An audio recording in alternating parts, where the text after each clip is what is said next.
Ever fancy yourself a time traveler? Maybe dropping into the Middle Ages for a bit of adventure? You imagine yourself as a noble knight or a clever courtier, right? Well, hold your horses. Before you fire up that imaginary time machine, let's get real. Surviving just one day, a mere 24 hours, in the medieval period would be a brutal challenge that most of us modern folks would fail spectacularly. Forget quests and castles. Your biggest mission would be just staying alive until sunrise. Let's break down why you're probably way too soft for the Middle Ages. Your first challenge starts the moment you wake up. Actually, let's rephrase that. The moment you're jolted awake.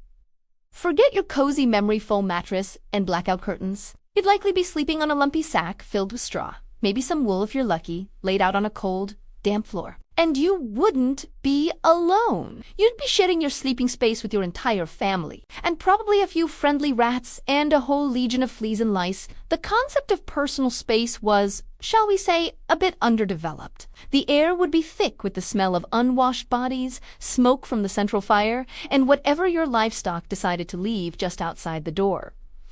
So, rise and shine. More like rise and try not to gag. All right. You've survived the night. Now, what's for breakfast? Forget your avocado toast or morning latte. Your first meal of the day, if you even get one, would be something called pottage. This was a perpetual stew, a pot that was rarely ever emptied, with new ingredients just tossed on top of the old ones. It might contain some grains, like oats or barley, a few wilted vegetables from your garden, and if you were having a really good day, maybe a tiny scrap of bacon for flavor. You'd eat this with a chunk of coarse, dense bread that could double as a doorstop. And to drink, water was often contaminated and a fast track to dysentery. So your safest bet was small beer, a very low alcohol brew that even children drank. It was hydrating and killed off some of the nasty bacteria. So enjoy your lukewarm, gritty stew and stale bread. Yummy. Now it's time to get dressed. Say goodbye to your comfy sweats and your favorite sneakers. Your wardrobe would consist of a simple tunic made from rough, scratchy wool underneath. Linen shirt, if you could afford it. And that's pretty much it. This outfit had to last you through everything, working in the fields, sleeping, and everything in between. Laundry day wasn't really a thing. You'd wash your clothes maybe a few times a year in a cold river using lye soap, which was harsh on both the fabric and your skin. Oh, and shoes. Most peasants went barefoot. If you were better off, you might have some simple leather turn shoes, which offered minimal support and no protection from the mud and filth that covered every street and path. Let's talk about that filth for a second. Sanitation was a nightmare. There were no toilets, no sewage systems, no garbage collection. People just threw their waste, and I mean all of their waste, directly into the streets. The gutters ran with a disgusting cocktail of human and animal excrement, food scraps, and whatever else people wanted to get rid of. The stench, especially in summer, would have been overpowering. Cities were basically open sewers. Disease was rampant. A small cut could easily become infected and lead to a slow, painful death. Plagues and epidemics swept through populations, wiping out entire towns. Your modern immune system, unaccustomed to this level of constant bacterial assault, would be completely overwhelmed. So, what would you do all day? Your life would be one of relentless physical labor, unless you were born into the 1% the nobility'd be a peasant. Your day would start before sunrise and end after sunset. You'd be out in the fields, plowing with oxen, sowing seeds by hand, or harvesting crops with a simple scythe. It was back-breaking work, day in and day out, with no weekends, no vacations, no retirement plan. Women had it just as tough, managing the household, tending the garden, raising children, spinning wool, and brewing beer, all while helping out in the fields during busy seasons like the harvest. There were no machines, no shortcuts.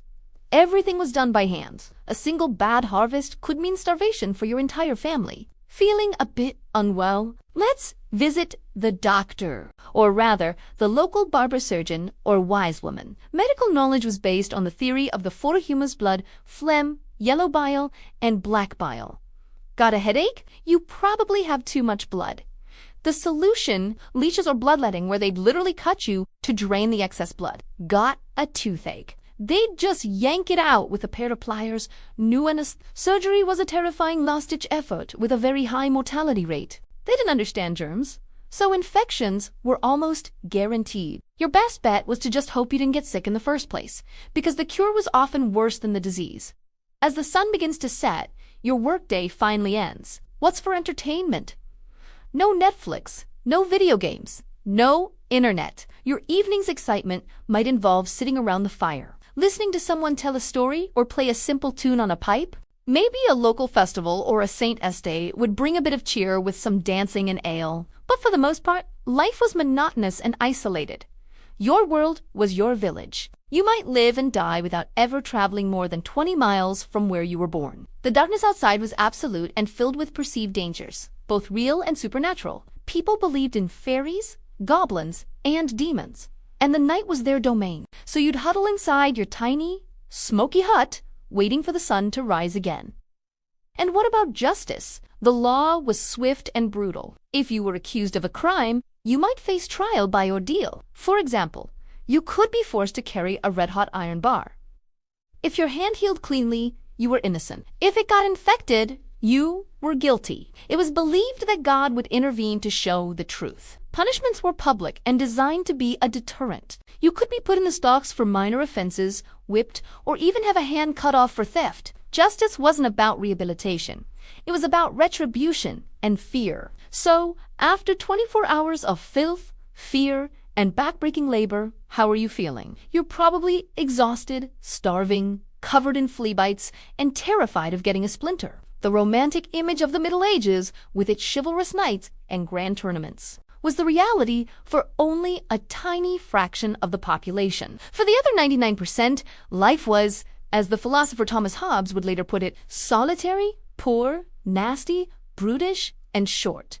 We are pampered by comparison. Our access to clean water, abundant food, modern medicine, and basic sanitation makes us giants of comfort and health. So next time you're stuck in traffic or your Wi-Fi is slow, just take a moment to appreciate that you are not trying to survive a Tuesday in the year 1350. You really, really wouldn't last. Thanks for watching. If you found this little trip back in time eye-opening, hit that like button and subscribe for more historical reality checks. Let me know in the comments what time period you think you could actually survive in.